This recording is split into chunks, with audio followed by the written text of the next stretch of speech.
اللہ حساب لے گا، ہر انسان کا حساب ہوگا، جس سے اللہ چاہے گا حساب لے گا۔ قرآن کہتا ہے اَيَحْسَبُ الْإِنسَانُ أَن يُتْرَكَ سُدًى، کیا انسان یہ تصور کرتا ہے کہ اللہ اس سے حساب نہیں لے گا؟ اللہ ضرور حساب لے گا، اور جب اللہ کے حساب کے اندر کوئی کامیاب ہوگا تو وہ جنت میں جائے گا، اور جب اللہ کے حساب میں کوئی ناکام ہوگا اس کا ٹھکانہ جہنم ہوگا۔ اللہ ارشاد فرماتا ہے ان الابرار لفی نعیم وان الفجار لفی جحیم، کہ ہم نے نیکوں کے لیے جنت تیار کر رکھی ہے، جنت اور جنت کی نعمتیں نیک لوگوں کے لیے ہے، اور اللہ کے نافرمان مجرموں کے لیے جہنم تیار کر رکھی ہے، جہنم کا عذاب ہے۔ یہ بات کسی مولوی صاحب کی نہیں ہے میرے عزیز، یہ بات کسی لیڈر کی نہیں ہے میرے عزیز، یہ کسی سیاسی لیڈر کا فرمان نہیں، یہ اللہ رب العزت کا فرمان ہے، رب محمد کا فرمان ہے۔ اللہ اکبر۔ ایک حدیث پاک میں آتا ہے اللہ اکبر، ہم نے جنت کو آسان سمجھ رکھا ہے۔ اے میری قوم کے جوانوں، ہزاروں کی تعداد میں اے عاشقان رسول جمع ہونے والوں، آپ کی توجہ چاہتا ہوں۔ ہر بندہ جنت میں جانا چاہتا ہے، ہر بندہ جہنم سے بچنا چاہتا ہے، لیکن اللہ رب العزت نے جب جنت اور جہنم کو پیدا فرمایا تو حضرت جبریل سے فرمایا جبریل جاؤ اور جا کر ذرا ہماری جنت دیکھاؤ۔ حضرت جبریل نے جنت دیکھاؤ اور جنت کی نعمتیں دیکھاؤ، تو جنت ایسی چیز ہے، پہلی بات بتا دوں، دل کو بہلانے کے لیے یہ باتیں نہیں ہے، یہ حقیقتیں ہیں، یہ سچائی ہے، یہ صداقت ہے۔ اور یاد رکھنا جیسے اللہ کا انکار کرنے والا کافر ہے، ویسے جنت اور جہنم کا انکار کرنے والا بھی کافر ہے، وہ مومن نہیں ہو سکتا، وہ مسلمان نہیں ہو سکتا۔ اللہ اکبر۔ تو یاد رکھنا دل کو بہلانے کے لیے یہ علماء کے قصے کہانیاں نہیں ہے، یہ خطیبوں کی من گڑت باتیں نہیں ہیں، بلکہ یہ اللہ کا فرمان ہے کہ جنت حق ہے، جہنم حق ہے۔ حضرت جبریل کو اللہ رب العزت نے فرمایا جبریل جاؤ ہماری بنائی ہوئی جنت دیکھاؤ۔ حضرت جبریل نے جنت کو دیکھا، جنت کی نعمتوں کو دیکھا، اور دیکھنے کے بعد اللہ سے عرض کیا مولا تیری جنت کتنی خوبصورت ہے، تیری جنت کتنی حسین ہے، تیری جنت کتنی جمیل ہے، تیری جنت میں کتنی نعمتیں ہیں۔ مولا جو سنے گا یہ نعمتیں تو ہر بندہ جنت ہی میں داخل ہوگا، ہر بندہ جنت میں جائے گا، مولا ہر بندہ جنت میں جائے گا۔ پھر اللہ نے فرمایا جبریل ذرا جہنم بھی دیکھ لو۔ حضرت جبریل نے جب جہنم کو دیکھا تو جہنم دیکھنے کے بعد اللہ اکبر اس کے جو عذاب دیکھے، اللہ کے عذاب، اور جہاں وہ شدت، وہ تپش، وہ حرارت، وہ ساری چیزیں دیکھی تو آ کر عرض کرتے ہیں مولا جہنم میں ایسا عذاب ہے اب وہاں کوئی نہیں جائے گا، اور جہنم خالی ہوگی، کوئی اس میں داخل نہیں ہوگا۔ پھر میرے اللہ نے فرمایا اپنے فرشتوں سے فرشتوں جنت کو مصیبتوں سے ڈھک دو، فرشتوں جنت کو محنتوں سے ڈھک دو، فرشتوں جنت کو تکلیفوں سے ڈھک دو، اور جہنم کو لذات اور شہوات سے ڈھک دو۔ اللہ اکبر۔ تو جب جنت کو مصیبت اور تکلیفوں سے ڈھکا گیا اور جہنم کو لذات اور شہوات سے ڈھکا گیا تو پھر جبریل نے عرض کیا مولا اب جنت میں کون جا سکے گا اور جہنم سے کون بچ سکے گا؟ یعنی جو راستہ جنت کی طرف جاتا ہے وہ مصیبت والا ہے، وہ تکلیف والا ہے، اور جو راستہ جہنم کی طرف جاتا ہے وہ راستہ لذت والا ہے، شہوت والا ہے، عیش والا ہے، آرام والا ہے۔ جیسے مثال کے طور پر اب یہاں جتنے بیٹھے ہوئے کھڑے ہوئے لوگ پوری محفل میں شریک ہے، میں توجہ چاہتا ہوں راہ جنت کے مسافر بننا چاہتے ہو یا جہنم کے راستے پہ چل رہے ہو، خود اپنے آپ میں ڈوب کر فیصلہ کر لو۔ دیکھو سردی کی ٹھنڈی ٹھنڈی رات ہے، رات کا آخری پہر ہے، اور اس کے بعد نرم نرم گدوں پر آپ لیٹے ہوئے ہیں، آسمان سے شبنم برس رہی ہے، پورا ماحول گلابی ہے۔ ایسے میں مؤذن کہتا ہے الصلاۃ خیر من النوم، الصلاۃ خیر من النوم۔ اب جو بندہ مصیبت اٹھا کر کے اس ٹھنڈی کے موسم میں، اس ٹھنڈی کے ماحول میں بستر سے اٹھ کر کے مسجد کی طرف جا رہا ہے، ٹھنڈے پانی کی تکلیف اٹھا رہا ہے، نیند کو قربان کر رہا ہے، اس کے لیے جنت کی بشارت ہے۔ اور جو نرم نرم بستر پہ لیٹا ہوا ہے، جو نرم بستر پر آرام کر رہا ہے، جو نرم بستر پہ سو رہا ہے، ہے. اللہ اکبر.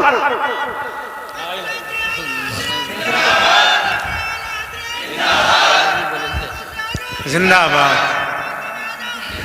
ماشاءاللہ. کوشش کریں کہ نعرے کی بجائے میری بات سن لیں. بات یہ پوری ہو زیادہ جائے اچھا دیکھ ہے. لینا. آپ توجہ فرمائیں. جس نے 10 منٹ نیند کی تکلیف اٹھائی, کیا بات جس ہے نے سر. ٹھنڈے پانی سے وضو کیا اور بستر چھوڑ کر مسجد گیا, مصلی پر آ گیا, اس کے لیے جنت کی بشارت ہے. یاد رکھنا, اب توجہ کریں, 10 منٹ کی تکلیف نے ہمیشہ کی تکلیف سے آزاد کر دیا, اور جو بستر پہ فجر کی نماز میں سوتا پڑا رہا اور عیش اور آرام کرتا رہا, اب اس کے لیے جہنم کی آگ ہے. بتاؤ عقل مند کون ہے جو 10 منٹ کی تکلیف اٹھا کر ہمیشہ کی راحت پانا چاہتا ہے, یا 10 منٹ سو کر کے جہنم کی آگ کا ایندھن بننا چاہتا ہے. عقل کہاں گئی؟ ہر انسان کیا چاہتا ہے؟ تھوڑی تکلیف اٹھا لو, ہمیشہ کی راحت حاصل کر لو. تو اللہ نے جنت کو سمیٹ دیا ہے, اللہ نے جنت کو لپیٹ دیا ہے. تکلیفوں میں, مصیبتوں میں, اور اللہ اکبر مشقتوں میں, امتحانات میں, آزمائشوں کے اندر. اللہ اکبر. کیا آپ نہیں دیکھتے میرے آقا صلی اللہ علیہ وآلہ وسلم کے دیوانوں, رمضان المبارک کا پیارا مہینہ ہے, صبح صادق سے لے کر کے غروب آفتاب تک کے بھوکے رہ لو, پیاسے رہ لو, اور وظیفہ زوجیت سے محفوظ رہو. اللہ اکبر. یہ چند گھنٹوں کی مصیبت اٹھاؤ اور پھر اس کا صلہ کیا ملے گا؟ آقا ارشاد فرماتے ہیں روزے دار کو 2 خوشی نصیب ہوتی ہے, ایک افطار کے وقت اور ایک اس وقت نصیب ہوگی جب وہ اللہ کا دیدار کرے گا. اور روزے دار کے لیے جنت کے 8 دروازے کھول دیے جائیں گے, اور کہا جائے گا روزے دار جس دروازے سے چاہے تو جنت میں داخل ہو جائے. بہت اچھا سر. زندہ آباد. زندہ آباد. 12-13 گھنٹے بھوکے پیاسے رہا, 12-13 گھنٹے بھوکے پیاسے رہا. دیکھو اس کو ہمیشہ کے لیے جنت کی نعمت مل گئی. اور اگر 12-13 گھنٹے بھوکے پیاسے رہنے کی ہمت نہیں, وہی عیش جو اور دنوں میں تھے, وہی کھانا جو اور دنوں میں تھا, رمضان شریف میں کھاتا رہا, گٹکا کھاتا رہا, سگریٹ پیتا رہا, پانی پیتا رہا, حوج موج کرتا رہا, بولو چند گھنٹوں کی وجہ سے اب وہ جہنم کا ایندھن بنے گا کہ نہیں بنے گا؟ تو یاد رکھنا, جنت کو محنتوں سے لپیٹا گیا ہے اور جہنم کو عیش و آرام سے. اب بتاؤ میری قوم کے جوانوں, اللہ اکبر, ہم لوگ عیش اور آرام کے اندر مبتلا ہیں, گناہوں کی لذتوں میں مبتلا ہیں, شہوات کی لذتوں میں مبتلا ہیں, جرائم کی لذتوں میں مبتلا ہیں. میرے بھائیو یاد رکھنا, یہ دنیا میں آپ کو ہمیشہ نہیں رہنا, ہمیں بھی ہمیشہ نہیں رہنا. اللہ اکبر. آئیے تھوڑا جہنم کا تذکرہ احادیث کی روشنی میں کیا جائے تاکہ ہم سوچیں ہم کس قدر وہ تباہی کی طرف جا رہے ہیں, کس طرح بربادی کی طرف جا رہے ہیں. اللہ اکبر. آئیے آپ کو بتاؤں, آج ہم کسی کی بھی بات کو مان لیتے ہیں لیکن اللہ رسول کی بات نہیں مانتے. یہی ہے نا, اگر ڈاکٹر کہہ دے تمہیں شوگر ہو گیا ہے, تم میٹھا مت کھانا, ہم میٹھا بند کر دیتے ہیں. رسول اللہ نے فرمایا داڑھی نہ منڈانا. بولو حضور کی بات مانتے ہو, ڈاکٹر کی مانتے ہو, رسول اللہ کی نہیں مانتے. اگر ڈاکٹر کہہ دے تمہیں بلڈ پریشر ہو گیا ہے, نمک کا مت کھانا, نمک چھوڑ دیتے ہو, پھیکا کھانا شروع کر دیتے ہو. ڈاکٹر کی مانی, رسول اللہ کی نہیں مانی. اس کے بعد آپ دیکھیں, اگر جس کے یہاں 10,000 کی نوکری کرتے ہو, 10,000 کی نوکری کرتے ہو, وہ کہے تم مجھے صبح 6 بجے آفس میں چاہیے, تو کیا چوں چرا کرتے ہو, کیا بحث کرتے ہو, مباحثہ کرتے ہو؟ نہیں. جیسے ہی جس کے یہاں 10,000 کی نوکری کر رہے ہو, اگر وہ کہے تو 6 بجے مجھے چاہیے, 5 بجے مجھے چاہیے, ہاتھ باندھ کے کہتے جی سیٹ میں بالکل آ جاؤں گا. آپ 6 بجے کہہ رہے میں وقت سے پہلے آ جاؤں گا. مجھے بتاؤ اے ظالم انسان, جس نے 10,000 کی نوکری دی ہے, اس نے اگر تجھے 6 بجے بلایا ہے تو تو 5:45 بجے جاتا ہے. رسول اللہ نے روزانہ 5 مرتبہ تجھے مسجد آنے کا حکم دیا ہے, تو کتنا مسجد آ رہا ہے؟ ارے وہ 10,000 کی نوکری دینے والے کی اوقات کیا ہے, لیکن جس نے کہا کہ نماز میں میری آنکھوں کی ٹھنڈک ہے, اس رسول کی شان یہ ہے, قرآن ملا ان کی وجہ سے, رحمان ملا ان کی وجہ سے, اسلام ملا ان کی وجہ سے, ہر نعمت ان کی وجہ سے ملی. کتنا ظالم ہو گیا مسلمان, 10 10,000 کی نوکری دینے والے سے تو وفا ہے. کیا بات ہے حضرت. جس نے 10,000 کی نوکری دی اس کی بات تو مان رہا ہے, کیا بات ہے. لیکن جس نبی کے صدقے میں سب ملا, اللہ اکبر. وہ کون سی نعمت ہے جو اللہ کے رسول کی وجہ سے نہ ملی؟ کیا بات ہے حضرت. سبحان اللہ. ہر نعمت انہی کے صدقے میں, ہر نعمت انہی کے وسیلے سے, ہر نعمت انہی کے واسطے سے. میرے امام فرماتے ہیں خلق کے حاکم ہو تم, رزق کے قاسم ہو تم سے ملا جو ملا, تم پہ کروڑوں درود. تم ہو جواد و کریم, تم ہو رؤوف الرحیم, بھیک ہو داتا عطا, تم پہ کروڑوں درود. اپنا مسئلہ کیا ہے؟ ہم سب کی بات مان رہے ہیں, رب کی نہیں مان رہے ہیں, رب کے رسول کی بات نہیں مان رہے ہیں. سب کے فرما بردار ہیں, اللہ رسول کے فرما بردار نہیں ہے. اب اس کا انجام کیا ہے؟ تھوڑی دیر ایک حدیث سن لے جو صحیح کے اندر موجود ہے. سیاہ ستہ میں ایک حدیث آئی ہے, اس کو دل کے کانوں سے سن لیں. اگر اپنا بھلا چاہتے ہو, یاد رکھنا اتنا یقین ہے کہ مرنا ہے, اتنا یقین ہے موت آنی ہے, اتنا یقین ہے اللہ کو منہ دکھانا ہے, اتنا یقین ہے اللہ کی عدالت میں کھڑے ہونا ہے, تو سن لو میری قوم کے جوانوں, تم چاہو تو ماحول بدل سکتا ہے, تم چاہو تو انقلاب آ سکتا ہے, تم چاہو تو تبدیلی آ سکتی ہے. اللہ اللہ اکبر. آپ اتنے شوق سے سننے کے لیے علماء کو آتے ہو. میرے قوم کے جوانوں, تم ہماری قوم کا سرمایہ ہے. جتنی شوق سے سنتے ہو, اگر اتنے ہی شوق سے بدل بھی جاؤ, اتنے ہی شوق سے عمل بھی کر لو, پوری دنیا میں انقلاب آئے گا. صرف ہندوستان کا جوان پورے ملک کے انقلاب کے لیے کافی ہے, اور پورا ملک نہیں بلکہ پوری دنیا کے انقلاب کے لیے کافی ہے. میرے آقا علیہ السلام کے پیارے دیوانوں, آؤ اگر اپنے آپ سے پیار ہے, اپنے آپ سے محبت ہے, اپنے آپ سے الفت ہے, تو ذرا دھیان سے اپنے نبی کا فرمان سنو, اپنے سچے نبی کا فرمان سنو, اپنے رب کا فرمان سنو. اللہ اکبر. یہ جو مضمون میں بیان کر رہا ہوں, یہ قرآن مقدس کی آیت مبارکہ میں بھی ہے اور حدیث میں بھی ہے. قرآن حدیث دونوں میں اس کا تذکرہ ہے جو مفہوم پیش کر رہا ہوں. اللہ اکبر. میرے اور آپ کے آقا خاتم النبیین, قائد المرسلین, سید العالمین محمد الرسول اللہ صلی اللہ علیہ وآلہ وسلم فرماتے ہیں کہ کچھ لوگ ایسے ہوں گے, کچھ لوگ ایسے ہوں گے جن کے چہرے پر جہنم کی آگ برسائی جائے گی. سننے سے زیادہ سمجھنے کی کوشش کریں. کیا بات ہے حضرت. واہ. چہرے پر جہنم کی آگ کی برسات ہوگی, جہنم کی آگ برسے گی چہرے پر. تھوڑی دیر سوچو, غور کرو. انسان کے پورے جسم میں سب سے نازک ترین اگر کوئی عضو ہے اس کا چہرہ ہے, اس لیے کہ اس چہرے میں بہت سارے نازک اعضاء ہیں. آنکھ, کان, ہونٹ, زبان, یہ ساری چیزیں, بلکہ یوں کہہ لیں اگر پورا جسم ہو اور چہرہ نہ ہو کچھ نہیں ہے, ہے نا. میں نے کہہ دیا کہ بیٹھنے کو جگہ نہیں. اگر آپ چلائیں گے تو بات کس ہوگی؟ دیکھیے, آپ میرے صبر کا جتنا چاہے امتحان لے سکتے ہیں, میں آپ سے کبھی ناراض نہیں ہوں گا, نہ غصے میں آؤں گا, لیکن اتنا ضرور ہے کہ یہ محفل پوری دنیا دیکھ رہی ہے. اگر آپ اسی طرح ڈسٹرب کریں گے تو کئی محفلیں ایسی ہوئی ہے کہ جب لوگوں نے چلایا تو محفل ختم کرنی پڑی. اتنے سب لوگ سکون سے سن رہے ہیں, ادھر 4-6 لوگ چلا رہے ہیں بس.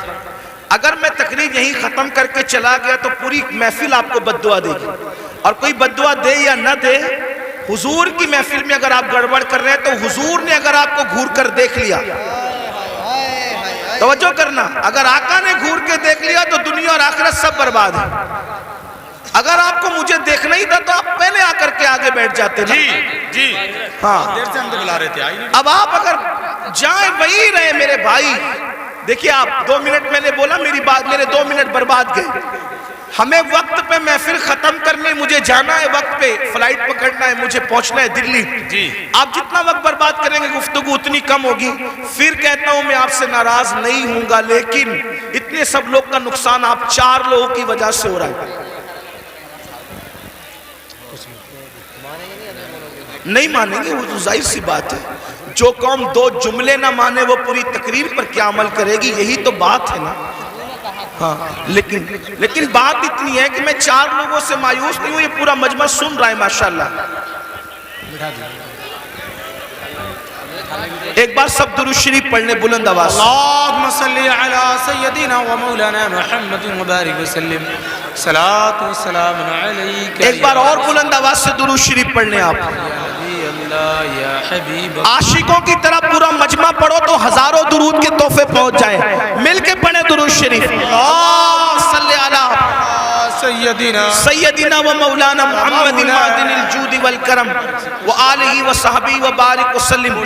صلاۃ و سلام علیک یا رسول اللہ صلی اللہ علیہ وسلم. آپ کی مراد پوری ہو گئی. اب میں گفتگو کر سکتا ہوں، اب میں بات آگے بڑھا سکتا ہوں. ایک بار پھر سب لوگ درود شریف پڑھیں. بیٹھ جاؤ. ایک بار پھر درود شریف پڑھیں بلند آواز. عاشقوں کی طرح سب مل کے پڑھیں. اللہم سیدنا و مولانا محمد معدن الجود والکرم و آلہ و صحبہ و بارک وسلم. صلاۃ و سلام علیک یا رسول اللہ. صلاۃ و سلام علیک یا جد الحسن والحسین. توجہ فرمائیں، حدیث پڑھی جا رہی تھی. اللہ کے سچے رسول صادق و مصدوق صلی اللہ علیہ وآلہ وسلم نے فرمایا کچھ لوگ ہوں گے جن کے چہرے پر جہنم کی آگ برسائی جائے گی. ان کے چہرے پر آگ برسے گی. تھوڑا تصور کرنا میرے بھائیوں، میری بہنیں بھی اگر موجود ہے ان بہنوں کی بھی توجہ چاہتا ہوں. مرد اور عورتوں کی تخصیص نہیں. کچھ لوگ فرمایا کچھ لوگ ایسے ہوں گے جن کے چہرے پر جہنم کی آگ برسائی جائے گی. آپ ذرا تصور کریں جہنم کی آگ، وہ بھی جہنم کی آگ کیا، اللہ کے رسول علیہ الصلوۃ والتسلیم فرماتے ہیں دنیا کی آگ سے 70 درجہ زیادہ، دنیا کی آگ سے 70 درجہ زیادہ تیز ترار جہنم کی آگ ہے. اللہ اکبر. اور وہ انسانوں کے چہروں پہ برسائی جائے گی. ایک مرتبہ کبھی بائک پر آپ تیز بارش میں بائک چلا کر دیکھنا، ہیلمٹ اگر آپ کے چہرے پہ نہ ہو تو آپ تیز بارش میں بائک چلا کے دیکھنا، آپ کو حیرت ہوگی میرے بھائیوں. یہ میرا خود کا تجربہ ہے کہ اگر بارش تیز ہو رہی ہو اور ہم بائک چلا رہے ہوں اور بارش کے تیز قطرے ہمارے منہ پہ پڑتے ہیں تو ہم سے برداشت نہیں ہوتا.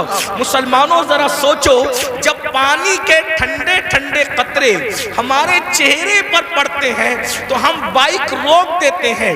اللہ اکبر. ذرا سوچو تو صحیح، یہ کوئی کہانی نہیں، قصہ نہیں، یہ سچے نبی کا سچا فرمان. ذرا تصور تو کرو میرے بھائیوں، ذرا تصور تو کرو میری بہنوں.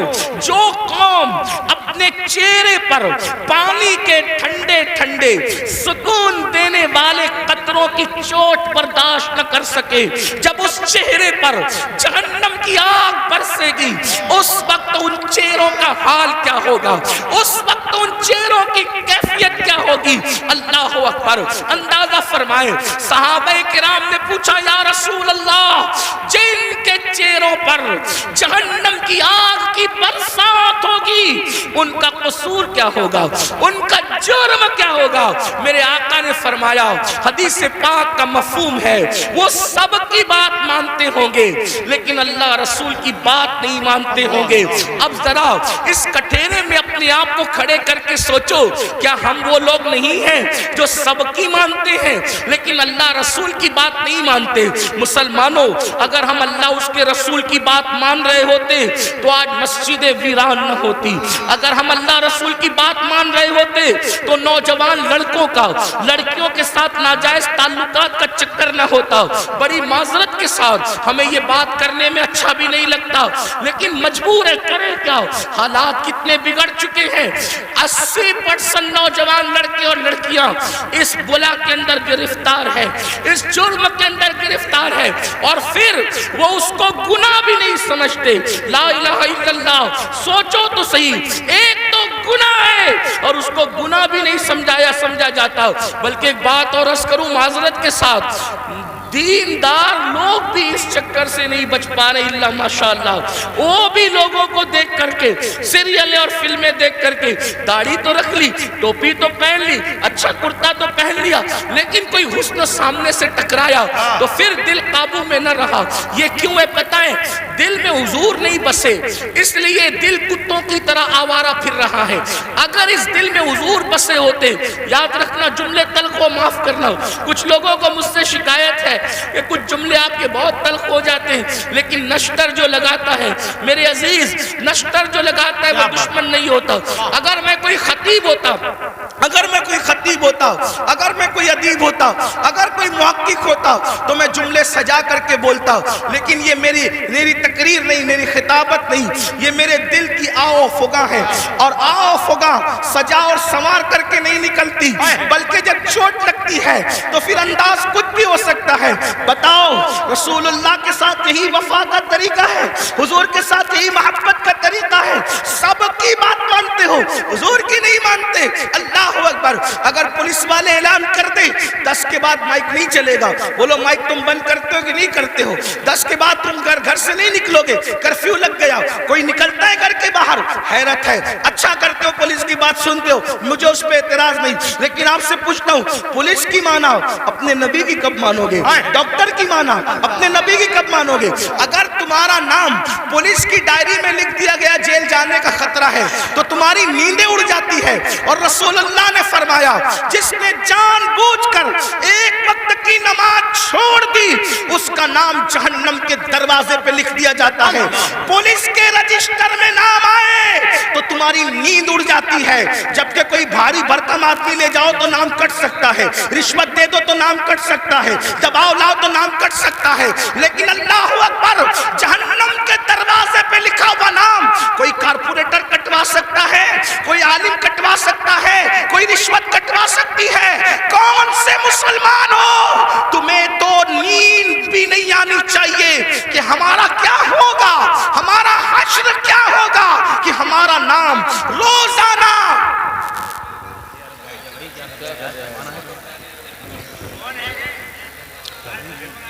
کوئی بات نہیں, حضرت خود نہیں پڑھتے,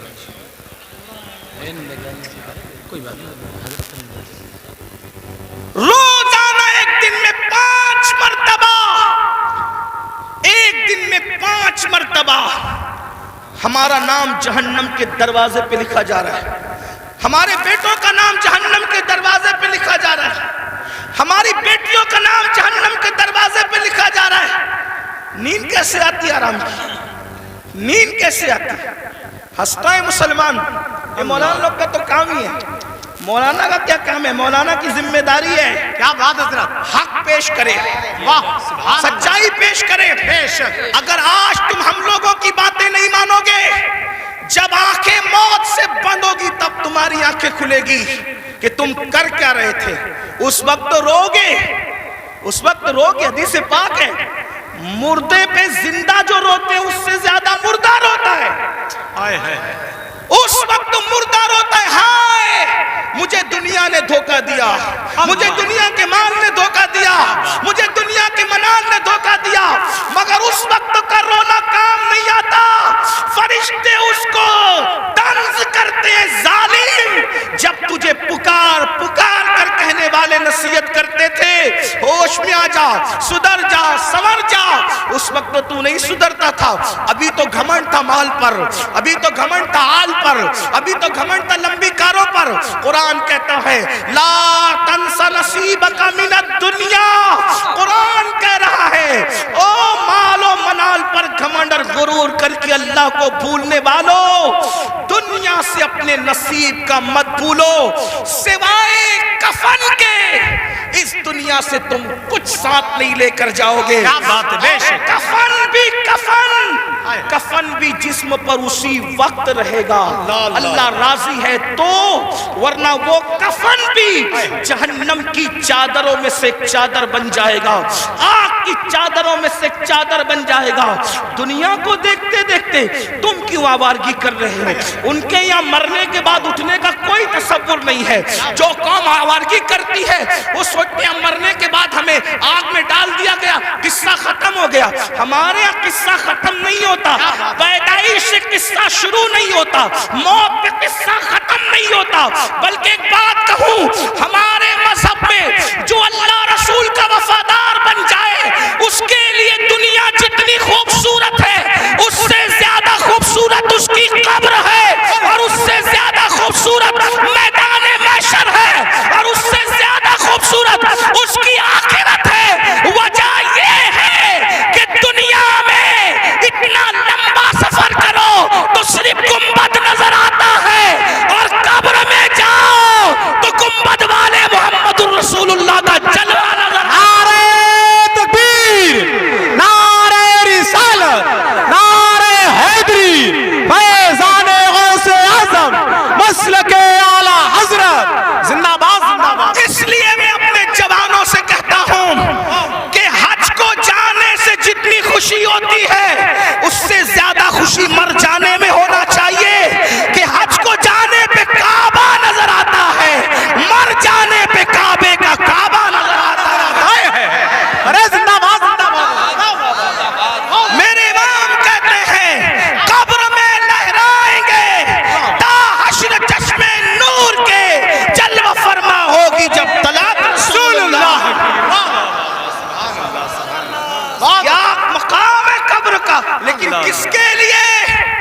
وفاداروں کے لیے، زانیوں کے لیے نہیں، سود کے دھندے کرنے والوں کے لیے نہیں، عورتوں پر پاپ کی نظر ڈالنے والوں کے لیے نہیں، نرم نرم گدوں پہ لیٹ کر کے زنا کی فلمیں دیکھنے والوں کے لیے نہیں، اپنے مال کو حرام کاموں پہ خرچ کرنے والوں کے لیے نہیں، اپنے مال سے کسی پہ ظلم کرنے والوں کے لیے نہیں، اپنے مال سے فرعون اور فرعونیت جیسے دعوے کرنے والوں کے لیے نہیں، اپنے مال کے غرور میں مسجدوں کو ویران کرنے والوں کے لیے نہیں، علماء کا مذاق اڑانے والوں کے لیے نہیں، علماء کو حقیر جاننے والوں کے لیے نہیں، دین کا مذاق اڑانے والوں کے لیے نہیں. جو نبی کا وفادار ہے اس کی قبر جنت کے باغوں میں سے باغ ہے.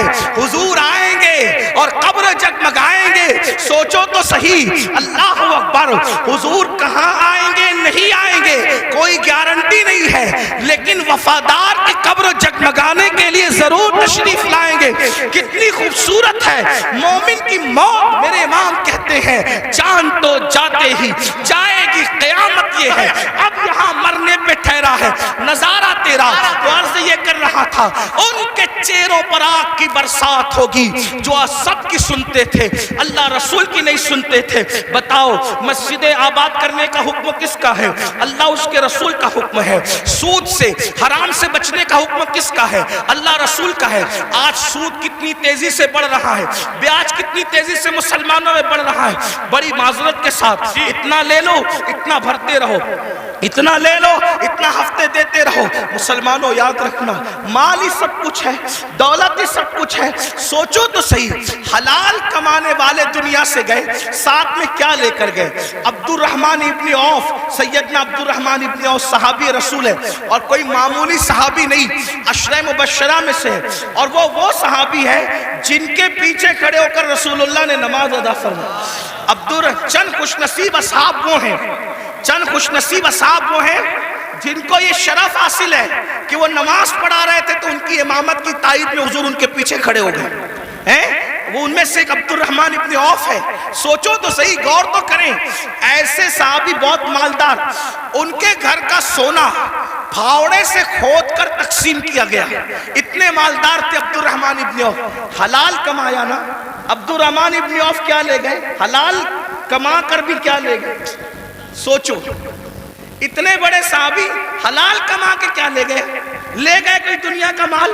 تو جو حلال کمائے وہ ساتھ نہیں لے جاتا، تو جو تم حرام کما رہے ہو کیا ساتھ لے جاؤ گے؟ اور سوچتے ہو کہ حرام سے اپنے بچوں کو جو پال رہے ہو، یہ حرام کھانے والے تمہارے بچے جن کا گوشت تو حرام سے بن رہا ہے، خون حرام سے بن رہا ہے، یہ تمہارے وفادار رہیں گے؟ بتاؤ، اولاد غدار کیوں ہوتی ہے؟ آج بڑی سے بڑی اسکول میں پڑھا رہے ہو پھر بھی اولاد غدار ہے، بڑے بڑے شہروں میں بڑے بڑے کالجز میں بیٹھتے ہو پھر بھی اولاد غدار ہے۔ کیوں؟ اس لیے کہ تعلیم تو اچھی ہے، لیکن جو حرام کا خون اور حرام کا گوشت ہے وہ وفادار بننے نہیں دیتا کسی کو۔ پہلے اتنی بڑی بڑی اسکولیں نہیں تھی، اتنے بڑے بڑے کالجز نہیں تھے، لیکن اولاد ماں باپ کی وفادار ہوتی تھی، جی بے شک، ملک و ملت کی وفادار ہوتی تھی۔ بھائی اولاد کی وفاداری غذا کی بنیاد پہ ہوتی ہے، کالجز اور عمارتوں کی بنیاد پہ نہیں ہوتی، کالجز اور عمارتوں کی بنیاد پہ نہیں ہوتی۔ ایک واقعہ سنیں، بہنیں بھی موجود ہیں ان کی توجہ چاہتا ہوں۔ آپ نے سن رکھا ہوگا حضرت ٹیپو سلطان، جی بڑا مشہور نام ہے ہندوستان میں، یہی تو اپنی پہچان ہے، ہم جیسے بہادر، ہمارے جیسا کوئی بہادر نہیں۔ وجہ جن کی عقلوں پہ پتھر، جن کے مذہب میں پتھر، جن کے عقیدے میں پتھر، وہ کیا بہادر ہو سکتے ہیں؟ بہادر تو وہ قوم ہے جس کے پاس قرآن ہے، جس کے پاس زندہ رحمان کا عقیدہ، جس کے پاس، ارے ہم سے زیادہ بہادر بھی کوئی ہوا ہے؟ ہمارا نبی اتنا طاقتور ہے کہ زمین پہ کھڑے رہ کر اشارہ کرے تو چاند ٹکڑے ہو جائیں۔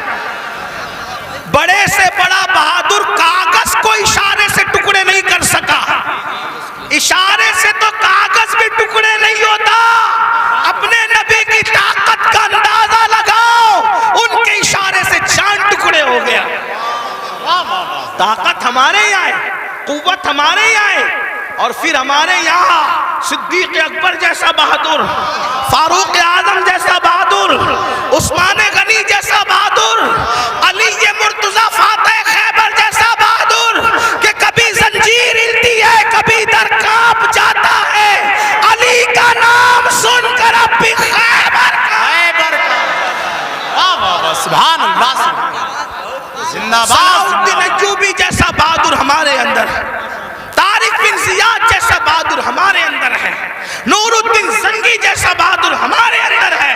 یہ بہادروں کی ایک فہرست ہے ہمارے پاس۔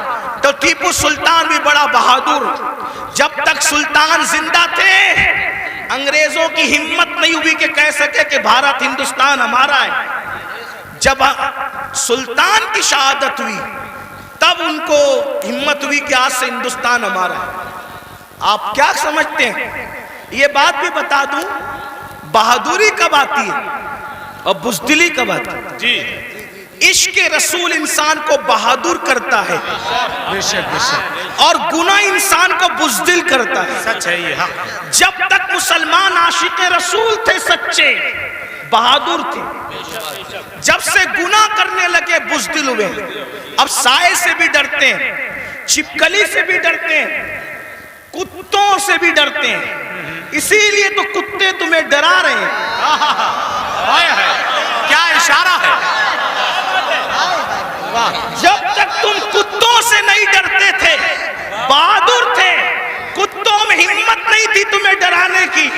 جب سے تم گناہ کر کے بزدل ہوئے، چھوڑ دو رات میں گندی فلمیں دیکھنا، بستر پہ پاپ کی فلم دیکھنے کی بجائے مصلی پہ رو کے دیکھ، جیسے اصحاب کہف کے پیچھے کتا تم ہلا کے چلا تھا، اب بھی کتے تیرے پیچھے تم ہلاتے ہوئے نہیں۔ نعرہ تکبیر، نعرہ رسالت، نعرہ حیدری، مسلک اعلی حضرت۔ مراد آباد والوں، ہندوستان میں رہنے والے کتے بہادر نہیں ہوئے، تم بزدل ہو گئے۔ بزدلی سے نکلو، کتا پھر کتا ہے۔ میں کسی کو نہیں کہہ رہا ہوں، میں تو کتوں پہ بات کر رہا ہوں۔ امید ہے کہ مراد آباد کے کتے اگر پاس میں بیٹھ کے سن رہے ہیں تو ان کو برا نہیں لگنا چاہیے. رامپور کے کتے اگر یہاں کہیں سن ان کو برا نہیں لگنا چاہیے. جب وہ چند جوان، توجہ کریں کتے دم پیچھے کیسے ہلاتے ہیں، چند جوان، پاکیزہ جوان، متقی جوان، پرہیزگار جوان جب اپنا ایمان بچانے کے لیے دقیانوس کے خوف سے گھر سے نکلے تو وہ چپکے سے رات کو نکلے تو پیچھے کتا بھی ہو گیا. ان جوانوں کو خوف ہوا، کتوں کا کام بھونکنا ہے، اگر اس نے بھونک دیا بھونکے گا یہ، پکڑائے گا ہمیں. اس جوان نے پتھر اٹھایا، کتے کی طرف مارا، کتے نے پیچھے کے پیر پہ کھڑے ہو کے آگے کے پیروں کو ہاتھ کی شکل دی اور اللہ سے کہا مجھے زبان دے تاکہ تیرے وفاداروں سے میں بات کر سکوں. اور پھر کتے کو اللہ نے زبان دی تو کتا بول پڑا، او اللہ والے تجھے خوف ہے کہ میں بھونکوں گا، ہم کتے ہیں مگر پتا ہے کس پر بھونکنا چاہیے کس پر نہیں بھونکنا.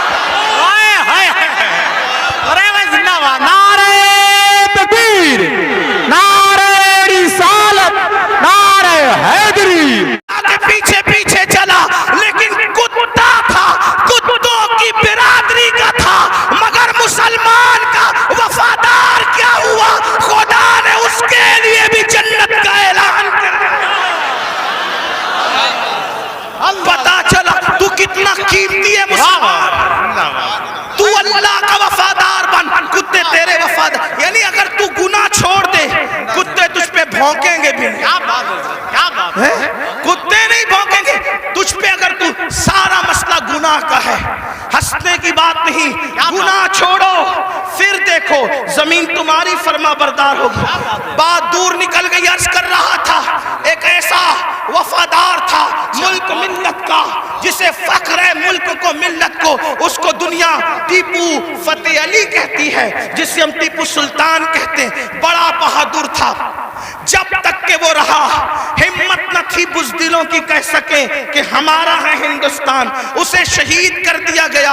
اس کے بعد کہا ہمارا ہے ہندوستان. تو ایک بات جو کہنے چلا تھا یہ کہ حلال سے وفا پیدا ہوتی ہے، ماں باپ کی، حرام سے نہیں.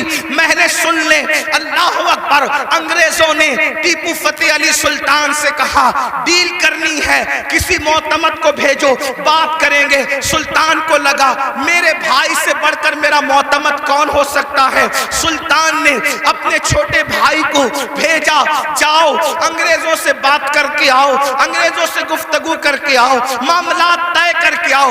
بہنوں کی خاص توجہ. اللہ اکبر. چھوٹا بھائی گیا. جانے کے بعد دیر ہو گئی تو قریبی ندیموں نے، قریبی دوستوں نے سلطان کے کان میں کچھ بات کہی. سلطان کھڑے ہوئے، غصے میں آئے، حالت غصے میں ٹہلنے لگے. اور دیر ہوئی، ٹہلتے ٹہلتے ماں کے کمرے میں جا گھسے. ماں نے کہا میرے لال کوئی پریشانی ہے؟ ماں سے کہا ماں تمہارے بیٹے نے میری ناک کو خاک میں ملا دیا. ماں تمہارے بیٹے نے میری ناک کو خاک میں ملا دیا. میرے دوست کہتے ہیں معتمد سمجھ کر بھائی کو ڈیل کے لیے بھیجا تھا، بات کرنے کے لیے بھیجا تھا، لیکن وہ انگریزوں سے ہاتھ ملا گیا. ماں بیٹھی تھی، کھڑی ہو گئی. ماں ہوتی ہے، ماں ہوتی ہے. میں قوم کی ان بیٹیوں سے کہنا چاہتا ہوں اللہ اکبر. عورتیں لال قلعہ نہیں بنا سکتی لیکن لال قلعہ بنانے والا سپوت کسی عورت کا ہی پروردہ ہوا کرتا ہے. عورتیں فاتح بدر و حنین نہیں ہو سکتی لیکن فاتح بدر و حنین کسی عورت ہی کا تیار کردہ ہوتا ہے. اللہ اکبر. عورت فاتح خیبر نہیں ہوتی لیکن فاتح خیبر کو جنم دینے والی کوئی عورت ہی ہوا کرتی ہے. تو عورت نے بڑے بڑے انقلابیوں کو پیدا کیا. اگر عورت سچی ہے، دیندار ہے، عاشق رسول ہے، اللہ رسول کی وفادار ہے، اللہ اکبر. ماں ہوتی ہے. سلطان ٹیپو فتح علی کے جملے نشتر کی طرح ماں کے دل میں چپ گئے. ماں اٹھ کے کھڑی ہوئی، کہا سلطان تیرے منہ میں زبان روک اور گستاخی کی جرات نہ کرنا. تو نے کہہ کیسے دیا کہ میرا بیٹا ملک و ملت کا غدار ہے؟ سن لے، نہ تو غدار ہو سکتا ہے نہ وہ غدار ہو سکتا ہے. تاخیر کسی وجہ سے ہو رہی ہوگی، میرے دودھ کی وفا پر سوالیہ نشان کھڑا مت کر۔ میرا کوئی بیٹا ملک ملت کا غدار نہیں ہو سکتا۔ تھوڑی دیر گزری تھی کہ بھائی آیا اور بہت خوشخبری لے کر آیا۔ سلطان جب سارے معاملات نپٹ گئے تو ماں کے قدم پکڑ کر معافی کے طلبگار ہونے کے بعد کہا، امی میں جیسا مرد متزلزل ہو گیا بہادر، تمہیں اتنا یقین کیسے تھا ماں کہ تیرا بیٹا غدار نہیں ہو سکتا، وفادار ہوگا؟ تب ماں نے کہا تھا، بیٹا مجھے اپنے آپ پر نہیں رسول اللہ کی نسبت پر یقین ہے۔ جب میں نے تجھے اور تیرے بھائی کو دودھ پلایا تو کبھی بغیر وضو دودھ نہیں پلایا، ہمیشہ میں نے باوضو مدینے کے تاجدار پر درود پڑھتے ہوئے دودھ پلایا ہے۔ یہ وضو اور درود کی برکت ہے کہ میری کوئی اولاد ملک ملت کی کبھی غدار نہیں ہو سکتی۔ سود کا پیسہ کما کر بچوں کو حرام کھلا کر چاہتے ہو تمہارا بیٹا فتح علی بنے؟ یاد رکھنا یہ بہنیں ہیں، سیریل دیکھتے ہوئے بچے کو دودھ پلائے گی، زنا کے مناظر دیکھتے ہوئے دودھ پلائے گی، گندے گانے سنتے ہوئے دودھ پلائے گی۔ ان کی گود میں صلاح الدین جو بھی پیدا ہوگا ہرگز نہیں۔ ڈاکو، لٹیرے، بے غیرت، بے حیا، جتنی گندگی کے ٹائٹل ہے تمہاری کوکھ سے جنم لیں گے۔ کیوں؟ اس لیے کہ تمہاری گود میں مریم کا تقدس نہیں، تمہاری گود میں سیدہ فاطمہ الزہرا کی حیا نہیں، تمہاری گود میں عائشہ صدیقہ کی پاکیزگی نہیں۔ کتنی گندگی کرو گے؟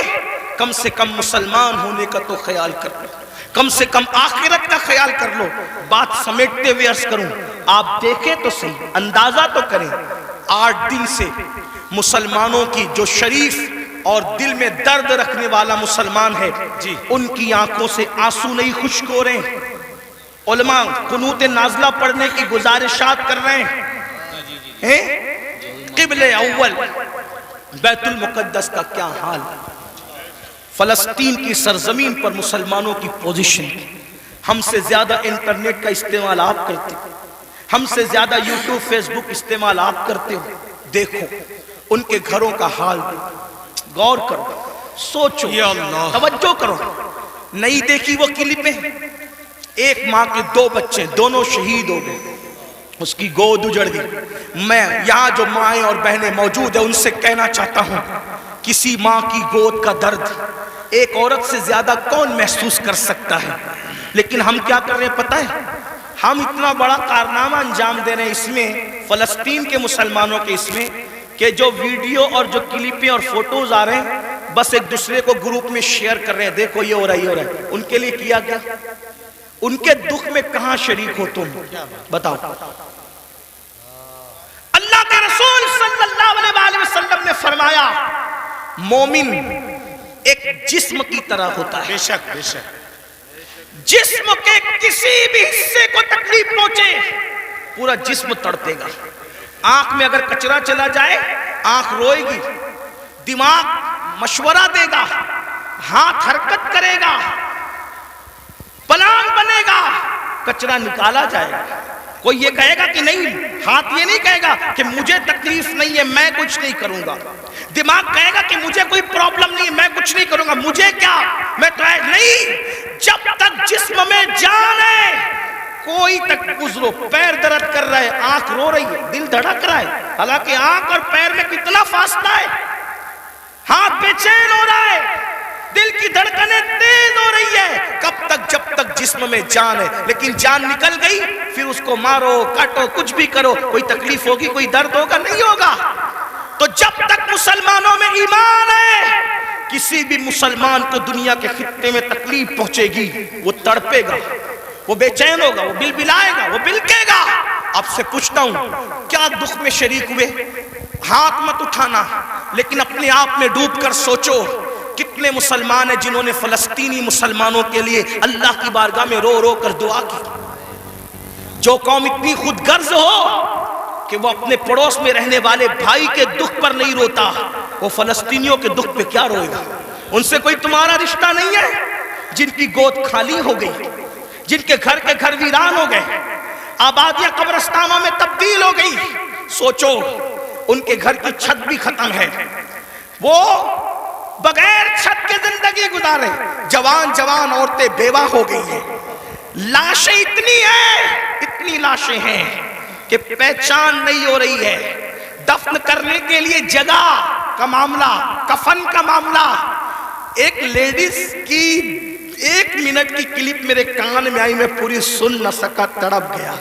وہ کہہ رہی تھی انگلش میں کہ ہمارے چھوٹے چھوٹے فلسطینی بچے اب اپنے ہاتھوں پر نام لکھ رہے ہیں, اور اپنے ہاتھوں پر اس لیے نام لکھ رہے ہیں کہ ان کو ایسا لگتا ہے پتہ نہیں ظالم اسرائیل کی طرف سے کب بم برس جائے اور ہم مر جائیں تو نام ہاتھ پہ لکھ دے تاکہ ہمارے گھر والے اسی نام کی وجہ سے ہمیں پہچان سکیں. کوئی تعلق نہیں ان سے آپ کا. آج بھی مسلمان مسجد کو ویران کرتا رہے گا. آج بھی زنا کی فلم دیکھو گے تم, آج بھی چہرے سے داڑھی مڈا کر گٹر میں پھینکو گے تم. برا مت ماننا, وہ جس بہن کے دونوں بچے اس کی گود میں شہید ہو گئے, اگر اس بہن کی بجائے آپ کی بہن ہوتی تو بھی آج آپ ایسے ہی گناہ کرتے. اللہ اکبر. ان کی چھتیں جو برباد ہو گئی, اللہ نہ کرے اللہ تمہیں وہ دن کبھی نہ دکھائے, فقیر کی دعا ہے. اگر ان کی جگہ تمہارے بھی چھتیں ختم ہو جاتی تو تم ایسے ہی دھینگا مستی کرتے, ایسے ہی عیش و عشرت کرتے. کوئی تعلق نہیں ہے ان سے.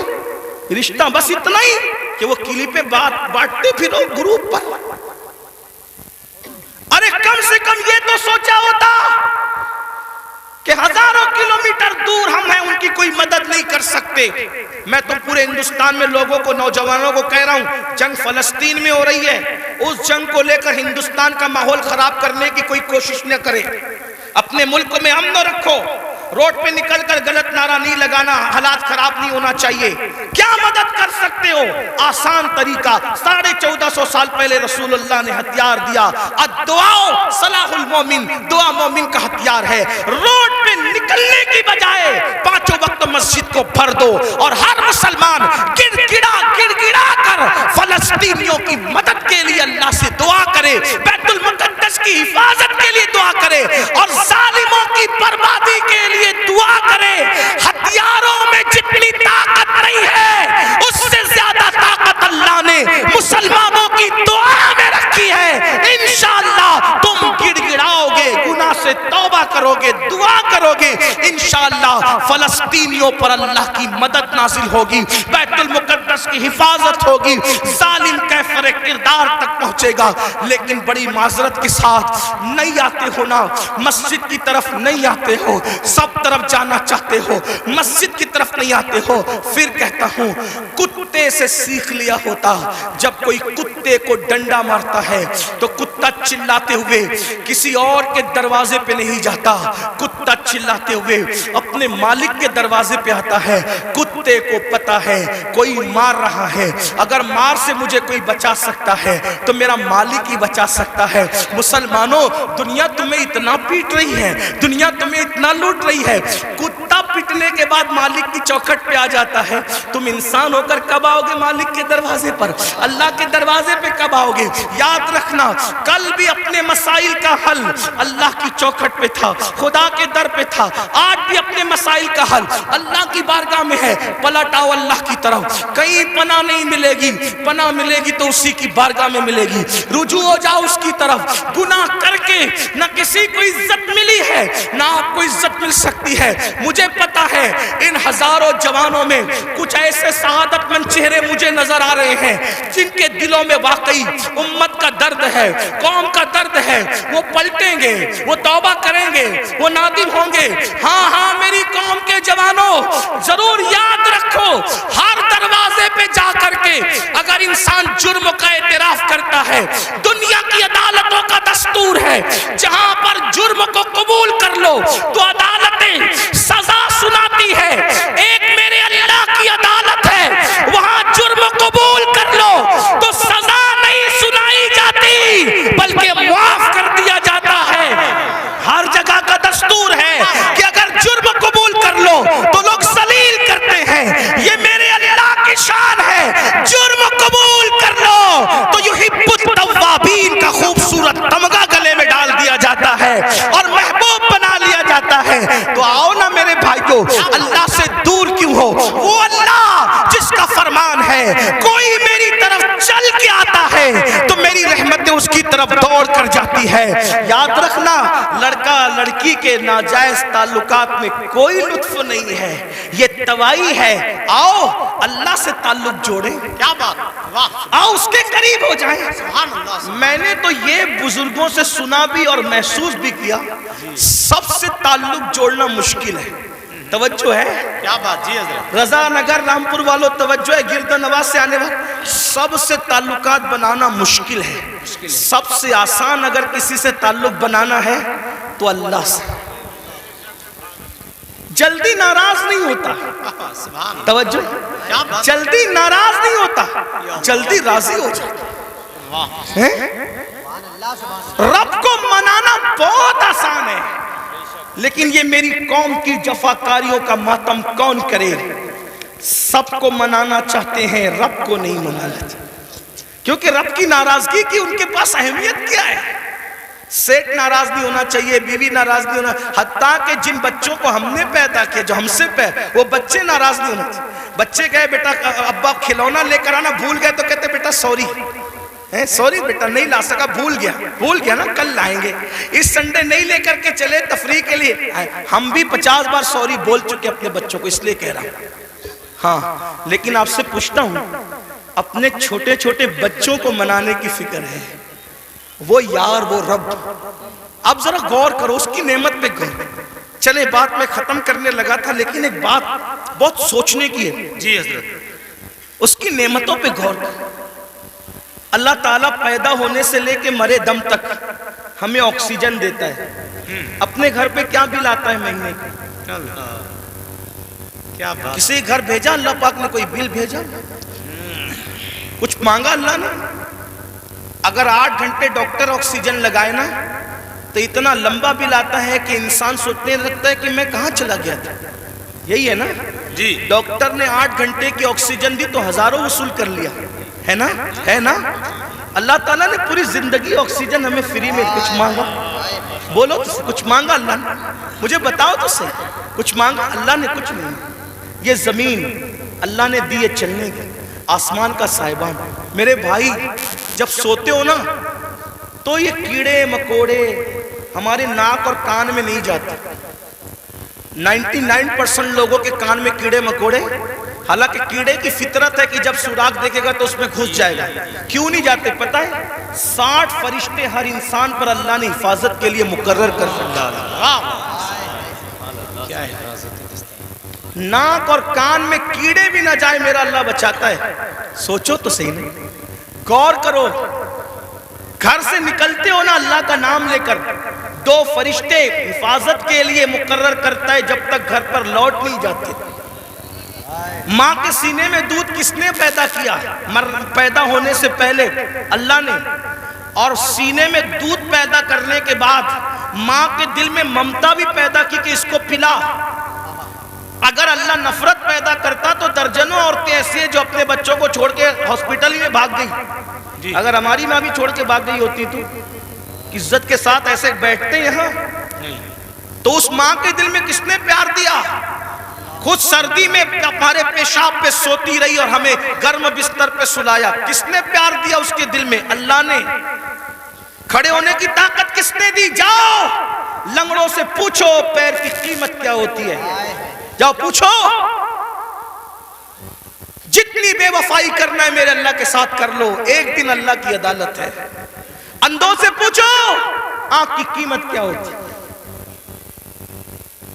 اگر اللہ آنکھ چھین لے اربوں خربوں روپے بھی دے کر کے تم اخیارے نہیں ہو سکتے۔ اسی کی دی ہوئی آنکھوں سے اسی کی نافرمانی اس کے نبی کے دل پہ کیا گزرتی ہوگی؟ سوچو تو صحیح، جا کر کے پوچھو زبان کی قیمت کیا ہوتی ہے، جس کی آواز نہیں نکلتی، جس کو منہ نہیں ہے، اتنی ساری نعمتیں لے کر بیٹھے ہو، پھر اس سے بے وفائی۔ اقبال نے کہا تھا بتوں کو تجھ سے امید، بتوں سے تجھ کو امیدیں، خدا سے نامی دی، مجھے بتا تو صحیح اور کافری کیا ہے؟ کفر کس چیز کا نام ہے؟ کہتے ہو اللہ نے ہمیں دیا کیا؟ میں نے کہا لگا قیمت آنکھ کی، لگا قیمت کان کی، لگا قیمت زبان کی، لگا قیمت کڈنیوں کی، لگا قیمت خون کی۔ ارے جن کو ڈائلیسس کیا جاتا ہے ان کو کتنے روپے ہر مہینے خرچ کرنے ہوتے ہیں، میرا اللہ روزانہ تازہ خون پیدا کرتا ہے، کچھ مانگتا ہے اس کے عوض میں؟ کچھ نہیں مانگتا، پھر بھی اس سے بے وفائی۔ کب تک ادھر ادھر بھٹکتے رہو گے؟ موت ہے۔ کب تک اس سے جفا کرو گے؟ موت ہے۔ کب تک اس کو ناراض کرو گے؟ موت ہے۔ میرے بھائیوں اتنا سوچو، دنیا میں اتنا دیا ہے، آخرت میں کتنا دے گا؟ وفادار تو بن کے دیکھ، وفادار تو بن کے دیکھ۔ سب کے لیے روئے ہونا، کبھی میرے اللہ کے لیے بھی رو کے دیکھ۔ سب سے دوستی کا ہاتھ بڑھایا نا، کبھی اس کے بھی دوستی کا ہاتھ اس سے بھی بڑھا کے دیکھو، کبھی ادھر بھی قریب آ کر دیکھو۔ میں پورے یقین سے کہہ رہا ہوں، جس دن تم اس کے ہو جاؤ گے تمہیں کسی کی دعا کی ضرورت بھی نہیں پڑے گی، تم خود جس کے سر پہ ہاتھ رکھ دو گے اس کی قسمت بدل جائے گی۔ جس کے گھر میں تم جا کے بیٹھ جاؤ گے برکتوں کا نزول ہوگا۔ اس کے ہو کے تو دیکھو، آسان ہے اس کا بننا۔ گناہ سے نکلو، توبہ کرو، اللہ کو مناؤ، اللہ کو گڑ گڑاؤ، اللہ کی بارگاہ میں گڑ گڑاؤ، آہو بکا کرو۔ سب کے لیے رو چکے، اس کے لیے رو کے دیکھو کتنا سکون ملتا ہے۔ سب کے پاس گڑ گڑا چکے، اس کے پاس گڑ گڑا کے دیکھو کتنا قرار ملتا ہے۔ سب کے یہاں عرضیاں لگا چکے، اس کی بارگاہ میں عرضیاں لگا کر کے دیکھو۔ آخری جو بات کہنی ہے سنیں۔ ایک بہت خوبصورت جوان تھے، حضور علیہ السلام ان سے پیار کرتے تھے، کیونکہ جوانی میں وہ سردار بن گئے تھے۔ سردار کس کے؟ قبیلے کے، قبیلے کے سردار بن گئے تھے۔ اس خوبصورت جوان کا نام حدیث میں دہیہ کلبی آتا ہے۔ بنو کلب کے سردار تھے، دہیہ نام تھا، دہیہ کلبی۔ حضور کی تمنا تھی یہ جوان سدھر جائے، یہ جوان۔ حضور جوانوں سے بہت پیار کرتے تھے اور جوانوں کے سدھرنے پہ حضور کو بڑی خوشی ہوتی تھی۔ اور حضور علیہ السلام جن جوانوں کے پیچھے قوم ہوتی تھی ان جوانوں کے لیے بہت دعائیں بھی کرتے تھے، اس لیے کہ جوان جوان ہوتا ہے۔ حضور کی خاص توجہ جوانوں کی طرف تھی۔ دیکھو حضور علیہ السلام کے صحابہ حضور کے پردہ فرمانے کے تقریباً آدھی صدی تک کے لوگوں کی رہنمائی کرتے رہے، بلکہ پونا صدی تک۔ تو جو لوگ سب جوان تھے تبھی تو نا سعد ابن ابی وقاص اس وقت جنگ میں شریک ہوئے جب ان کے چہرے پہ داڑھی بھی نہیں نکلی تھی۔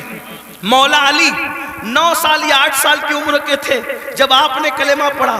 حضرت سیدنا فاروق اعظم 30-32 سال کے تھے جب آپ نے کلمہ پڑھا۔ حضور نے ٹارگٹ جوانوں کو کیا، اس لیے میرا بھی دلچسپی کا عنوان میری قوم کے جوان ہے۔ مجھے پتا ہے جب کوئی جوان سدھرے گا انقلاب آئے گا، بلکہ جوان سدھرے گا تو بڈھے اور بچے دونوں سدھر جائیں گے۔ کیوں؟ کیونکہ جب جوان بیٹا مسجد جائے گا، جوان بیٹا مسجد جائے گا تو بوڑھا تو شرم کے مارے مسجد آنا ہی ہے کہ وہ سدھر گیا، اب میرے پیر قبر میں لٹک رہے، میں گھر میں کیسے بیٹھوں؟ اس نے تو سدھر نہیں ہے۔ لیکن جوان باپ کو جب بچہ مسجد جاتے دیکھے گا تو بچہ باپ کی انگلی پکڑ کر خود ہی جائے گا۔ تو ایک جوان سدھار دو، گھر کے دو خود ہی سدھر جائیں گے۔ اس لیے اقبال نے بھی جوان کو ٹارگٹ کیا، کہتے نہیں تیرا نشیمن قصر سلطانی کے گنبد پر، نہیں تیرا نشیمن قصر سلطانی کے گنبد پر، تو شاہی ہے بسیرا کر پہاڑوں کی چٹانوں میں۔ اور عقابی روح جب بیدار ہوتی ہے جوانوں میں، نظر آتی ہے ان کو اپنی منزل آسمانوں میں۔ چھوڑ دو گناہ، اگر جوانی میں گناہ چھوڑ دو گے اللہ کے محبوب بن جاؤ گے، اللہ کے مقبول بن جاؤ گے۔ جوانی میں گناہ چھوڑ دو گے، توبہ کرو گے، جنت میں رسول اللہ کا پڑوس نصیب ہوگا۔ اگر جوانی میں گناہ چھوڑ دو گے اللہ بڑھاپا عزت سے بھرپور کر دے گا۔ جو لوگ جوانی میں گناہ چھوڑتے ہیں اللہ انہیں عزت والا بڑھاپا عطا کرتا ہے، وقار والا بڑھاپا عطا کرتا ہے۔ تو یاد رکھیے، اور پھر یہ سب کے سب جوان، مجھے بہت خوشی ہوتی ہے کاش کہ یہ جوان، میں آپ کو یہ نہیں، دیکھیے ایک مشورہ دیتا ہوں علماء کرام، اگر میں غلطی کروں تو میری اصلاح کریں۔ میں آپ کو لباس بدلنے کے لیے نہیں کہہ رہا ہوں، آپ کوئی لباس پہنیے شریعت کی حد میں رہ کر، توجہ، شریعت کی حد میں رہ کر آپ کوئی لباس پہنیے۔ آپ کو میں دل بدلنے کے لیے کہہ رہا ہوں، کردار بدلنے کے لیے کہہ رہا ہوں۔ ہمارے یہاں لباس، جبے، کبے، کرتے کی وہ اہمیت نہیں ہے جو خشیت ربانی کی اہمیت ہے۔ لباس کوئی ہو، دل خوف اور خشیت والا ہو، سر پہ امامہ ہو یا نہ ہو، لیکن کردار متاثر کرنے والا ہو۔ کھانے سے پہلے آپ کی طبیعت میں نمک چکھنے اور نہ چکھنے کی طرف دلچسپی ہو یا نہ ہو۔ میں سنت کو حقیر نہیں سمجھ رہا ہوں، واللہ کبھی نہیں، لیکن آپ سے کہہ رہا ہوں آپ کی طبیعت میں کھانے سے پہلے نمک چکھنے پہ دلچسپی ہو یا نہ ہو، لیکن عشق رسول کی لذت کی طرف آپ کی دلچسپی ضرور ہونا چاہیے۔ اہمیت اس طرف ہے، چہرے سنوارنے کی بجائے کردار سنوارو، اپنے سروں کی ٹوپیاں خوبصورت کرنے کی بجائے اپنے کردار کو خوبصورت کرو۔ اگر کوئی 2 گھنٹہ بس میں تمہارے بازو میں سفر کر لے تو وہ کتنا بھی کٹر متعصب ہو، اس کی فکر بدل جانا چاہیے، اور جب وہ کسی اپنے سے ملے تو کہہ کے ملے میں بھی کسی مسلمان کے ساتھ سفر کر چکا ہوں۔ لوگ جو کہتے ہیں مسلمان ایسے نہیں ہوتے، بلکہ مسلمان تو ایسے ہوتے ہیں۔ ایک بات مجھے یہاں یاد آئی، بات آگے بڑھانے سے پہلے ایک بس میں ایک مسلمان سفر کر رہا تھا، تو جو کنڈکٹر ہوتا ہے تو اس نے جان بوجھ کر ٹکٹ لینے والے مسلمان کو کچھ پیسے زیادہ دے دی، جان بوجھ کر۔ توجہ کرنا، لوگ لوگ ہماری کتابوں کی اسٹڈی نہیں کر رہے ہیں، لوگ ہم سے اسلام سیکھنا چاہ رہے، سمجھنا چاہ رہے۔ اگر آپ اس نیت سے سدھر کے رہو، آپ اس نیت سے سدھر کے رہو کہ کم از کم میری وجہ سے کوئی اسلام سے بدظن نہیں ہونا چاہیے، یہ سوچ کے سدھر جاؤ میرے بھائی۔ اور اگر آپ کی وجہ سے کوئی اسلام سے بدظن ہوگا، یہ وہ نقصان ہے کہ قیامت تک اس نقصان کا خمیازہ بھگتنا پڑے گا۔ اس لیے کردار کے دھنی بنو۔ تو کچھ پیسے زیادہ بس کے کنڈکٹر نے اس کو مسلمان کو دے دی، اور اس کے بعد اس نے تجاول عارفانہ سے کام لیا، یعنی کہ اس نے جان کر انجانا ہو گیا۔ مسلمان نے پیسے گنے، اور گننے کے بعد اس نے اس کو بلا کر کہا کہ کنڈکٹر صاحب یہ پیسے آپ نے مجھے کچھ زیادہ دے دیے ہیں، یہ واپس لے لو۔ اس نے کہا نہیں میں نے زیادہ نہیں دیے، وہ ایسے ہی ہے۔ کہا نہیں میں نے گنا ہے، یہ زیادہ ہے، آپ لے لیں اس کو، آپ لے لیں۔ کہا آخر میں نے نہیں دیے تو کیوں لوں؟ تو کہا یہ آپ کو لینے پڑیں گے کیونکہ میرا مذہب میں اس کی اجازت نہیں ہے۔ تب کنڈکٹر نے کہا دنیا جھوٹ بولتی ہے، تم سچے ہو۔ لوگ کہتے ہیں مسلمان ایسے ہوتے ہیں، مسلمان واقعی ایسے ہوتے ہیں۔ میرے بھائیوں، ایک دور تھا دنیا کے کوئی بھی مذہب کا آدمی اگر سفر کرنا چاہتا تھا اور اپنی بیٹی کو اور اپنی بیوی کو اکیلے چھوڑ کے جانا چاہتا تھا تو وہ مسلمان ڈھونڈتا تھا کہ مسلمان کے پاس چھوڑ کے جاؤں گا، کیونکہ یہ مسلمان ہے، یہ کسی کی عورت پر ہاتھ نہیں ڈال سکتا، یہ اپنی پہچان تھی، اپنی امانتیں مسلمان۔ آپ دیکھیں تاریخ ہے نا، مکے والے حضور پہ پتھر بھی مارتے تھے، اور جب امانت رکھنے کی بات آتی تو ابو جہل اور ابو لہب کے پاس نہیں رکھتے تھے، معلوم ہے کہ یہ ڈاکو لوگ ہیں۔ پتھر جس کو مار رہے ہیں اسی کے پاس اپنی امانت رکھنے کے لیے آ رہے ہیں، کیونکہ جانتے ہیں کہ یہ محمد الرسول اللہ صادق بھی ہے، امین بھی ہے، یہاں سے ہماری امانت میں خیانت نہیں ہو سکتی۔ اور حضور نے کیا تاریخی طور پر دنیا کے سامنے ثابت کیا، ہجرت کے لیے جا رہے ہیں تو امانتیں لے کے نہیں جا رہے ہیں، اپنے بھائی کی جان کو خطرے کی جگہ پہ سلا کر کے کہتے علی سو جانا، صبح اٹھ کر کے سب کی امانتوں کو لوٹانا، پھر آ کر کے ہم سے ملاقات کرنا۔ دیکھ رہے ہیں آپ، یہ ہوتا ہے کردار، یہ ہوتا ہے اسی لیے بدر میں جو کافر آئے تھے مکے کے گنڈے، وہ حضور سے آنکھیں نہیں ملا سکے، کیوں؟ کیونکہ حضور ان کی امانتیں لے کر نہیں بلکہ امانتیں ادا کر کے بتایا کہ دشمن جان کا دشمن بھی ہو اس کی امانت میں بھی خیانت مت کرو۔ اور آج تو مسلمان کا حال یہ، لوگ مسجد مدرسے کی رقم آج نہیں چھوڑنا چاہتے، یہ حالات سب ایسے نہیں ہوتے۔ لوگ جو ہے وہ ابھی سننے میں آتا ہے حج کا پیسہ لے کے بھاگ گئے، عمرہ کا پیسہ لے، مسلمانوں کچھ تو خیال کرو، حج عمرہ کا پیسہ لوگ جو روپیہ 2 روپیہ جوڑ کر کے، غریب لوگ کیسے جوڑتے ہیں، لوگ لے کر کے بھاگ جاتے۔ سوچو تو صحیح نا، انداز تو کریں کتنا گرے گا انسان، کوئی حد ہے گرنے کی۔ ایک وقت تو وہ تھا اور ایک وقت یہ ہے۔ لوگ امانتیں ہمارے پاس رکھتے تھے، بیویاں بچے ہمارے پاس چھوڑ جاتے تھے، یہ خیانت نہیں کریں گے۔ اور آج مسلمانوں کے محلوں میں لوگ گھر نہیں لیتے، یہ حال ہے۔ تو چلے بات کو میں سمیٹ رہا تھا، کیا عرض کر رہا تھا کہ حضور کی تمنا تھی کہ دہیہ کلبی مسلمان ہو جائے، جی، کیونکہ دہیہ قبیلے کے سردار تھے۔ حضور نے دعا بھی کی، اللہ تعالیٰ دہیہ کو ایمان کی دولت عطا۔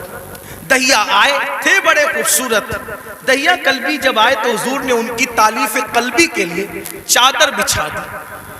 دہیہ نے چادر اٹھائی، عرض کی آقا میں اس چادر پہ بیٹھنے کے قابل نہیں ہوں، اور پھر عرض کی آقا میں تو کلمہ پڑھنے آیا ہوں، غلاموں میں شامل ہونے آیا ہوں۔ حضور خوش ہو گئے، فرمایا کلمہ پڑھ لو کا نہیں، حضور ایک عرض کرنا ہے کہ میں نے اپنے قبیلے کی 500 لڑکیوں کو اپنے ہاتھوں سے دفن کیا زندہ، تو جو 500 لڑکیوں کا قاتل ہو وہ کلمہ پڑھے گا تو کیا اس کے گناہ معاف ہو جائیں گے؟ اس کے گناہ معاف ہو جائیں گے؟ حضور نے سر جھکا لیا۔ جبریل آئے، یا رسول اللہ، اللہ سلام فرماتا اور کہتا ہے بولو اس کو کہ پڑھ لے ایک مرتبہ لا الہ الا اللہ محمد الرسول اللہ۔ صرف 500 لڑکیوں کا قتل ہی نہیں، اور بھی کچھ کیا ہے تو سب معاف ہو جائے گا۔ حضور نے کہا پڑھ لا الہ الا اللہ، جو کلمہ پڑھتا ہے لا الہ الا اللہ، اللہ کلمہ پڑھنے سے پہلے کے سارے جرائم معاف کر دیتا ہے۔ دہیہ نے کلمہ پڑھا، حضور رونے لگے۔ صحابہ نے پوچھا حضور خوشی کا مقام ہے کیوں روتے ہیں؟ آقا فرماتے کافر کلمہ پڑھے تو سب مٹ جائے، اگر مومن یہ کلمہ پڑھے تو خدا اسے کیا مقام عطا فرمائے۔ تو اللہ کے بندو توبہ کرو، اللہ کی طرف آؤ۔ اللہ پاک سے دعا ہے اللہ سب سے پہلے مجھے آپ کو عمل کی توفیق دے، جہنم سے خود بچو، جہنم سے بچانے کی کوشش کرو۔ گفتگو کے درمیان کوئی غلطی ہو تو اللہ تعالیٰ